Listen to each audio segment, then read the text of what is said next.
नमस्कार साथियों, स्वागत है हमारे एक नए वीडियो में। तो दोस्तों, शेयर बाज़ार से जुड़ी जानकारी में आप सभी का इस वीडियो में स्वागत करते हैं। और आज खास वीडियो होने वाला है। आप सभी को आईपीओ के बारे में विस्तृत जानकारी इस वीडियो में मिलेगी कि आईपीओ में काम कैसे किया जाए, आईपीओ अलॉटमेंट कैसे होता है। आईपीओ से रिलेटेड संपूर्ण जानकारी इस वीडियो में आप सबको बहुत आसान शब्दों में मिलेगा। तो वीडियो में लास्ट तक बने रहें। ये वीडियो बहुत ही इंफॉर्मेटिव होने वाला है। तो जैसे कि आरंभिक सार्वजनिक प्रस्ताव यानी कि आईपीओ एक निजी फर्म में पहली बार जनता को नए स्टॉक के शेयरों जारी करने की प्रक्रिया कोई कॉरपोरेशन आईपीओ के माध्यम से सामान्य लोगों से इक्विटी फंडिंग जुटा सकता है। तो वहीं चूंकि अक्सर वर्तमान निजी निवेशकों के लिए शेयर प्रीमियम होता है, इसलिए किसी निजी से सार्वजनिक फर्म तक परिवर्तन निजी निवेशकों के लिए उनके निवेश में रिवार्ड पूरी तरह से प्राप्त करने के लिए एक महत्वपूर्ण अवधि हो सकती है। इसके अतिरिक्त यह सार्वजनिक निवेशकों को बिक्री में भाग लेने में सक्षम बनाता है। और इस वीडियो में आप आईपीओ के अर्थ समझेंगे और यह कैसे काम करता है इस बारे में बताएंगे। तो आईपीओ अर्थ और परिभाषा। तो प्रारंभिक पब्लिक ऑफरिंग या आईपीओ शेयर जारी करके एक प्राइवेट कंपनी को पब्लिक कंपनी में बदलने के एक अनोखी प्रक्रिया है। जनता के लिए शेयर जारी करने से कंपनी की पूंजी एकत्र करने और सामान्य जनता के लिए उस निवेश पर रिटर्न अर्जित करने का अवसर मिलता है। शुरुआत में एक प्राइवेट कंपनी अपने प्रारंभिक निवेशकों, संस्थापकों और हितधारकों के साथ बढ़ती है। जब किसी कंपनी ने एक विशिष्ट लक्ष्य प्राप्त किया है, जहां प्रबंधन को पता चलता है कि वह सिक्योरिटीज और एक्सचेंज कमीशन के नियमों को संभालने, सामान्य जनता के पैसे का उपयोग करके विविधता प्रदान करने के लिए पर्याप्त स्थिर है, तो कंपनी प्रारंभिक सार्वजनिक पेशकश प्रदान करने का निर्णय करती है। इसके माध्यम से कंपनी में शेयरों के माध्यम से सामान्य जनता को स्टेक होल्डरशिप प्रदान की जाती है। तो जैसे प्रारंभिक पब्लिक ऑफरिंग कैसे काम करती है। कंपनी आमतौर पर भविष्य के लिए पैसे जुटाने, आसान एसेट ट्रेडिंग को सक्षम बनाने और इक्विटी कैपिटल बढ़ाने या मौजूदा स्टेक होल्डर निवेश को मुद्रित करने के लिए आईपीओ लॉन्च करते हैं।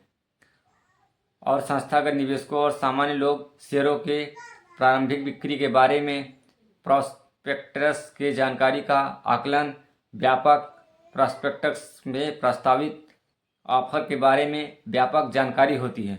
आईपीओ की घोषणा के बाद लिस्टेड स्टॉक ट्रेडिंग के लिए तैयार हैं।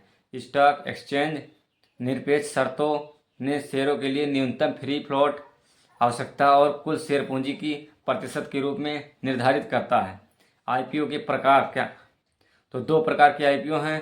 कंपनी या अंडरराइटर के मूल्य उत्पादन के प्रकार पर निर्भर है। ये दो प्रकार के हैं कि फिक्स्ड प्राइस ऑफरिंग में कंपनी शुरू में स्टॉक की कीमत पर निर्णय करती है और कोई भी खरीदार या इन्वेस्टर उस राशि का भुगतान करता है जो वांछित संख्या ने स्टॉक प्राप्त करने के लिए प्रति शेयर भुगतान भी करता है। और बुक बिल्डिंग आईपीओ में कंपनी आने वाले आईपीओ का मूल्य बैंड निर्धारित करती है, जहां फ्लोर की कीमत न्यूनतम होती है और कैप की कीमत अधिकतम होती है। और बीडिंग इस रेंज के भीतर किया जाता है कि यह कीमत अंडर राइटर द्वारा निर्धारित की जाती है और कंपनी के निवेशकों द्वारा शेयर का मूल्य क्या होगा बोली बनाई जाती है और चयनित निवेशकों के स्टॉक मिलता है और आईपीओ जनरेट किए जाते हैं। आईपीओ लॉन्च करने की आवश्यकता क्या है? तो जहां केवल दो कारण हैं जिनके कारण कंपनी आईपीओ जारी करती है, या प्रारंभिक निवेशकों को पूंजी जुटाना या रिटर्न करना है। कंपनी का एक आईपीओ जारी करके सार्वजनिक निवेशकों के लिए खुलती है। आईपीओ उन्हें इन्वेस्टमेंट की राशि के लिए अधिक डोमेन देते हैं और वे निजी निवेशकों द्वारा कभी भी उठाए जा सकते हैं। अधिक पैसे जुटा सकते हैं। एक अन्य कारण यह है कि कंपनी भविष्य में आईपीओ जारी करने पर विचार करती है कि यह प्रारंभिक निवेशकों को आकर्षित करती है और वहीं निवेशकों के पास कंपनी में अपने स्टॉक बेचने और प्रारंभिक निवेश पर रिटर्न प्राप्त करने का विकल्प है। तो आईपीओ के लाभ क्या क्या हैं? आईपीओ पूंजी उत्पन्न या उठाने के लिए एक प्रमुख फार्मूला है। यह कुछ अतिरिक्त लाभ दिए गए हैं जो आईपीओ लाते हैं। जैसे आईपीओ जनता को संभावित प्रोजेक्ट या बिजनेस में इन्वेस्ट करने के सक्षम बनाता है। तो वहीं आईपीओ अधिग्रहण करने वाली कंपनियों को आसान बनाते हैं। वे दृश्यता व प्रतिष्ठा को बढ़ाते हैं। वे त्रैमासिक रिपोर्टिंग की आवश्यकता के कारण बढ़ती पारदर्शिता की सुविधा प्रदान करते हैं और आईपीओ लॉन्च करने वाली कंपनियों को किसी अन्य प्राइवेट कंपनियों की तुलना में अधिक अनुकूल क्रेडिट उधार की स्थिति प्रदान की जाती है। और इनिशियल पब्लिक ऑफरिंग यानी आईपीओ वर्तमान में लोगों के सबसे लोकप्रिय इन्वेस्ट मॉडल में से एक है। स्टॉक और उनके गहन ऑपरेशन के बारे में पर्याप्त जानकारी वाला कोई भी व्यक्ति स्टॉक मार्केट में बड़ा लाभ प्राप्त कर सकता है। और वहीं आईपीओ के क्या नुकसान हैं? तो आईपीओ में इन्वेस्ट करने से पहले इन्वेस्टर कुछ महत्वपूर्ण कारकों या विचार पर काम करना चाहिए। जैसे कि एक नंबर पे उच्च लागत। आईपीओ महंगे हो सकते हैं। सार्वजनिक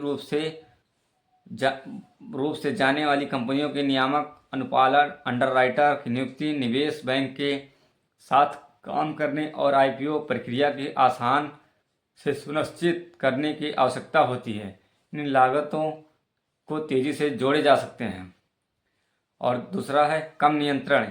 एक बार कंपनी सार्वजनिक हो जाने के बाद यह निदेशक मंडल द्वारा देखा जाता है, जो न केवल सीईओ या संस्थापकों को जवाब देता है, तो भी इसके पास सीईओ फायर करने सहित प्रमुख निर्णय लेने की शक्ति है, भले ही वह व्यक्ति संस्थापक हो। और कुछ कंपनियां संस्थापक को प्रमुख निर्णयों पर वीटो पावर रखने की अनुमति देने के लिए अपने आईपीओ की संरचना करके इस नियंत्रण के नुकसान से बचाती हैं। आगामी आईपीओ कैसे चेक करें? तो आईपीओ का अपना पैसा आवंटित करने में रुचि रखने वाले इन्वेस्टर से विभिन्न साधनों के माध्यम से आगामी आईपीओ के बारे में अपडेट रह सकते हैं। इसका मतलब निम्नलिखित शामिल है। वही स्टॉक एक्सचेंज की वेबसाइट चेक कर सकते हैं और आगामी आईपीओ के बारे में समाचार प्राप्त कर सकते हैं। कोई स्टॉक एक्सचेंज में आईपीओ का एक समर्पित सेक्शन होता है जहां इच्छुक इन्वेस्टर अपने आने वाले आईपीओ के बारे में जानकारी प्राप्त कर सकते हैं। ये वेबसाइट विभिन्न मामलों में आईपीओ कैलेंडर और आईपीओ प्रोस्पेक्टस में प्रावधान है। और नेक्स्ट मार्ग है कि एग्रीगेटर, ब्रोकर और मार्केट इन्फॉर्मेशन वेबसाइट, ब्लॉग आदि की आधिकारिक वेबसाइट पर नज़र रखना। और डिस्काउंट ब्रोकर, जैसे कि कोई भी डीमैट अकाउंट के थ्रू आप अपना आईपीओ चेक कर सकते हैं। और आईपीओ की टाइमलाइन क्या है? तो आईपीओ के लिए अप्लाई करने की प्रोसेस क्या है? विभिन्न आईपीओ अप्लाई करने की प्रोसेस और इसके बीच विभिन्न प्रक्रियाओं के साथ अपने नाम पर आवंटित करने की प्रक्रिया को ही आईपीओ टाइमलाइन कहा जाता है। यह प्रोसेस, जिसने आईपीओ कैलेंडर के रूप में जाना जाता है, वह निम्नलिखित हैं। जैसे खोले बंद होने की तिथि, ये आईपीओ में बीडिंग प्रोसेस की ओपनिंग तिथि और बंद होने की तिथि है। कोई भी इच्छुक बोलीदाता इन दिनों के बीच आवेदन या बोली लगा सकता है। और अगला है आवंटन की तिथि। तो आवंटन की तिथि तब होती है जब आवंटन की स्थिति आईपीओ के रजिस्टर द्वारा जनता को घोषित की जाती है। और अगला है रिफंड की तिथि। तो एप्लीकेशन की राशि फ्रीज हो गई है और आप आईपीओ के लिए अप्लाई करने के लिए उपयोग की गई राशि निकाल नहीं सकते हैं। आईपीओ के आवंटन के आधार पर जिस तिथि पर आईपीओ नहीं मिला है, उन लोगों के लिए रिफंड की प्रक्रिया शुरू की जाती है। जैसे उसे रिफंड तिथि कहा जाता है। और अगला है डीमैट अकाउंट की तिथि में क्रेडिट। तो यहाँ विभिन्न कंपनियों के लिए अलग है, लेकिन जब आपको कंपनी के शेयरों की लिस्टिंग तिथि पहले अपने डीमैट अकाउंट डीमैट अकाउंट में अप्लाई किए गए आईपीओ के शेयरों का क्रेडिट प्राप्त होता है। और नेक्स्ट है लिस्टिंग तिथि। इसे आईपीओ लिस्टिंग के रूप में भी जाना जाता है। इस समय कंपनी के शेयर आधिकारिक रूप से संबंधित स्टॉक एक्सचेंज माध्यमिक बाजार पर सूचीबद्ध किए जाते हैं और ट्रेडिंग के लिए उपलब्ध हैं। और वहीं आईपीओ ग्लॉसरी क्या है? तो जारीकर्ता आईपीओ जारीकर्ता वह कंपनी है जो पूंजी जुटाने के लिए स्टॉक जारी करती है। अंडरराइटर, तो अंडरराइटर एक बैंकर, फाइनेंशियल इंस्टीट्यूशनल या बैंकर है, ब्रोकर है, जो कंपनी के आईपीओ को अंडरराइट करने में मदद करता है और ये सार्वजनिक और जारीकर्ता के बीच ब्रोकर माध्यम के रूप में कार्य करते हैं। और DRHP या ड्राफ्ट रेड हेयरिंग प्रॉस्पेक्ट्स का है, जिसे आप डॉक्यूमेंट भी कहते हैं। यह पुस्तक निर्मित समस्या के मामलों में आईपीओ जारी करने वाली कंपनी के लिए इन्वेस्टमेंट बैंकर द्वारा तैयार किया गया प्रारंभिक रजिस्ट्रेशन डॉक्यूमेंट है। इस डॉक्यूमेंट में कंपनी की फाइनेंशियल और ऑपरेशनल जानकारी और कुछ अन्य जानकारी शामिल है, जैसे कि पैसे जुटाने की कोशिश कर रहा है। और RHP रेड हेयरिंग प्रॉस्पेक्टस एक प्रारंभिक रजिस्ट्रेशन डॉक्यूमेंट है जो किताब निर्मित समस्या के मामले में सेबी के साथ फाइल किया जाता है। इसमें किसी समस्या में शेयरों की संख्या पर या शेयर की कीमत नहीं रहती है। और प्राइस बैंड, मूल रूप से कम कीमत और प्रति शेयर अपर प्राइस है, जिसके साथ कंपनी सार्वजनिक होगी। जारी करने का आकार, आईपीओ में जारी करने का आकार होता है प्रत्येक शेयर की राशि से शेयर संबंधी समस्याओं की संख्या।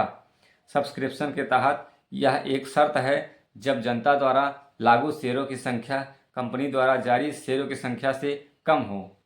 और ओवर सब्सक्रिप्शन, यह एक शर्त है जब कोई कंपनी जनता द्वारा प्रदान किए जा रहे शेयरों की संख्या से अधिक एप्लीकेशन प्राप्त करती है।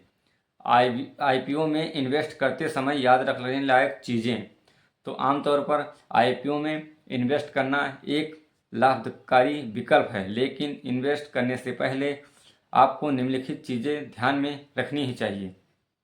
आईपीओ में इन्वेस्ट करने से पहले इसकी पृष्ठभूमि, फाइनेंशियल भविष्य के पहलुओं का अध्ययन करें। और आईपीओ लॉकिंग अवधि नोट करें। लॉकिंग अवधि एक अवधि है जिसे आप प्रारंभिक इन्वेस्टमेंट के बाद स्टॉक बेच या ट्रेड नहीं कर सकते हैं। इन्वेस्टमेंट के बाद किसी भी आईपीओ में इन्वेस्टमेंट करने से पहले हमेशा इन्वेस्टमेंट स्ट्रेटजी की योजना बनाएं। आईपीओ में इन्वेस्ट कैसे करें? जब आप जानते हैं कि स्टॉक मार्केट में आईपीओ क्या है और आपने संबंधित प्रश्नों का पता लगाया है, तो यह जानने का समय है कि एक में इन्वेस्टमेंट कैसे करें। तो नंबर 1 पर है रिसर्च द कंपनी। इन्वेस्टमेंट करने से पहले कंपनी और उसके फाइनेंस और उसके भविष्य के प्लान के बारे में जानें और स्मार्ट विकल्प चुनने के लिए DRHP या ड्राफ्ट रेड हेयरिंग प्रॉस्पेक्टस या अन्य विवरण चेक करें। और दूसरा है डीमैट अकाउंट खोलें। तो वहीं आईपीओ शेयर खरीदने के लिए आपको अपने शेयर को डिजिटल रूप से होल्ड करने और खरीदने और बेचने के लिए ट्रेडिंग अकाउंट की आवश्यकता होती है। आप इन्हें स्टॉक ब्रोकर के साथ खोल सकते हैं। और तीसरा है आईपीओ के लिए अप्लाई करें।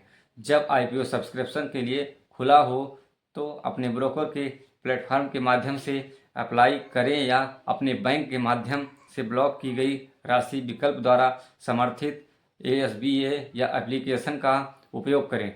निर्णय लें कि आप कितने शेयर चाहते हैं और कितनी कीमत पर। और चौथा है आवंटन और लिस्टिंग। सब्सक्रिप्शन समाप्त होने के बाद मांग के आधार पर शेयर आवंटित किए जाते हैं। अगर आपको शेयर मिलते हैं तो उन्हें आपके डीमैट अकाउंट्स में जोड़ा जाएगा। इसके बाद स्टॉक एक्सचेंज में शेयर सूचीबद्ध होने के बाद आप उन्हें ट्रेडिंग करना शुरू कर सकते हैं। तो आशा करते हैं कि ये वीडियो आप सभी को बहुत इन्फॉर्मेटिव लगा हो और ऐसे ही इन्फॉर्मेटिव वीडियो जानने के लिए हमारे चैनल पे सब्सक्राइब करें और पहली बार आए हों तो लाइक ज़रूर करके जाइएगा। मिलते हैं किसी नेक्स्ट इम्पॉर्टेंट शेयर मार्केट के बारे में वीडियो में, तब तक के लिए नमस्कार।